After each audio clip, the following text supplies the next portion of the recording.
తెలంగాణ ప్రజల్ని ఆలోచన చేయమని నేను అడుగుతున్నా. ఆనాడు నిజాం నవాబుల నుంచి విముక్తి కలిగిన తర్వాత మొట్టమొదటి హైదరాబాదు రాష్ట్రానికి ముఖ్యమంత్రిగా మా పాలమూరు బిడ్డ బూర్గుల రామకృష్ణారావు గారు ఆనాడు ముఖ్యమంత్రిగా బాధ్యతలు వహిస్తే మళ్ళీ 7 దశాబ్దాలు మా పాలమూరు జిల్లాకు ఉమ్మడి రాష్ట్రంలో కానీ తెలంగాణ రాష్ట్రంలో కానీ సరైన ప్రాతినిధ్యం రాలే. 7 దశాబ్దాల తర్వాత ఈ పాలమూరు బిడ్డల ఆశీర్వాదం వల్ల మీరు అండగా నిలబడి 12 మంది పార్లమెంటు సభ్యులను గెలిపించి ఆశీర్వదించి నన్ను హైదరాబాద్కు పంపిస్తే తెలంగాణ రాష్ట్రానికి ముఖ్యమంత్రిగా మీ పాలమూరు బిడ్డ మీ సోదరుడు ఇవాళ ముఖ్యమంత్రి అయ్యి ఇవాళ మీ ముందు నిటారుగా నిలబడ్డాడు. మిత్రులారా, ఇవాళ ఆలోచన చేయండి. ఉమ్మడి రాష్ట్రంలో ఎంతో మంది పాలకులు వచ్చిండ్రు, ఎందరో ముఖ్యమంత్రులు అయినరు. ఎన్నిసార్లైనా మన పాలమూరు పేదరికాన్ని చూపించి ప్రపంచ దేశాలలో మార్కెటింగ్ చేసుకున్నారు తప్ప మన జిల్లాను అభివృద్ధి చేయలే. ఇవాళ ఈ వేదిక మీద నుంచి నేను అడుగుతున్న మేధావులను, ఈ తెలంగాణ రాష్ట్రంలో ఉన్న చదువుకున్న వాళ్ళను, నీళ్లు నాగరికత తెస్తాయి, నీళ్లు పంటలు తీసుకొస్తాయి, మీ నీళ్లు పసిడి బంగారాన్ని పండిస్తాయి. మరి నీళ్లు నాగరికతను దేవాల్సింది, పసిడి పంటలు పండించాల్సిన ఈ పాలమూరు జిల్లాలో కృష్ణానది జలాలు 811 టీఎంసీలు దశాబ్దాలుగా పారుతున్నా మాకెందుకు పసిడి పంటలు రాలేదు? మా కష్టాలు ఎందుకు తీరవలేదు? మా కన్నీళ్లు ఎందుకు తూడవలేదని నేను అడుగుతున్నా. ఈ పాలమూరు జిల్లా నాడు ఉమ్మడి రాష్ట్రంలో లేదా? ఈ పాలమూరు జిల్లా ఏర్పడ్డ తెలంగాణ రాష్ట్రంలో లేదా? ఈ పాలమూరు జిల్లా బీఆర్ఎస్ పార్టీకి ఓట్లు వేయలేదా?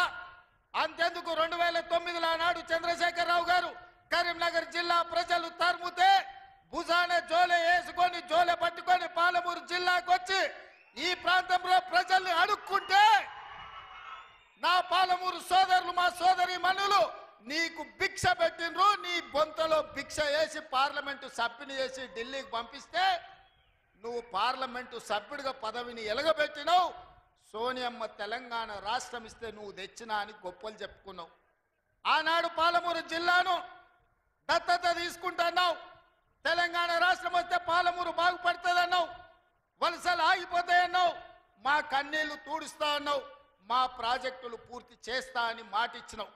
నేను ఇవాళ అడుగుతున్న వేదిక మీద నుంచి 10 సంవత్సరాలు ముఖ్యమంత్రిగా ఉన్న చంద్రశేఖరరావు గారు 2009లో మేము హక్కున చేర్చుకొని మా కడుపులో పెట్టుకొని చూసుకుంటే, మేము భుజాల మీద పెట్టి మోసుకుంటే, పాలమూరులో ఊరు లేకపోయినా, పార్లమెంటులో నీకు నోరు రాకపోయినా, మేము ఎంపీగా గెలిపిస్తే, మేము భిక్ష పెడితే నువ్వు ఆనాడు ఎంపీ అయినవు. ఆ సంగతి మర్చిపోకు. మరి 10 సంవత్సరాలు ముఖ్యమంత్రిగా ఉన్న నువ్వు మా ప్రాజెక్టులను ఎందుకు పూర్తి చేయలేదని నేను అడుగుతున్నా.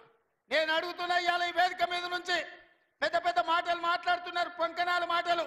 ఇవాళ నేను అడుగుతున్నా చంద్రశేఖరరావు గారిని, 10 సంవత్సరాలు ఈ తెలంగాణ రాష్ట్రానికి 2 సార్లు నువ్వే ముఖ్యమంత్రి కదా, నీదే ప్రభుత్వం కదా, మా జూరాల ప్రాజెక్టు పూర్తి ఎందుకు కాలే? మా కల్వకుర్తి ఎత్తిపోతల కంప్లీట్ ఎందుకు కాలేదు? మా నెట్టంపాడు, మా కోయిల్ సాగరు, మా సంగం బండలో ఒక బండ అడ్డం పడితే 10-15 కోట్ల రూపాయలు ఇవ్వక బండ బగలగొట్టక 10,000 ఎకరాలు పల్లెల్లో ఎడారిగా మారితే నీకు మనసు రాలే. సంగం బండలో బండ వలగొట్టలే.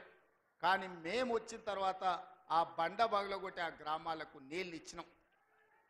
ఇవాళ కోయిల్ సాగర్, ఇవాళ మీ ఆర్టీఎస్, ఇవాళ ఈ ప్రాంతంలో ఉండే ఏ ప్రాజెక్ట్ అయినా ఎందుకు 10 ఏళ్లలో పూర్తి చేయలే? అదే కాదా నాడు ఉమ్మడి రాష్ట్రంలో జూపల్లి కృష్ణారావు గారు, చిన్నారెడ్డి గారు, డాక్టర్ మల్లు రవి గారు ఆనాడు కిరణ్ కుమార్ రెడ్డితో కొట్లాడి ఆనాడు అరుణమ్మ గారు కూడా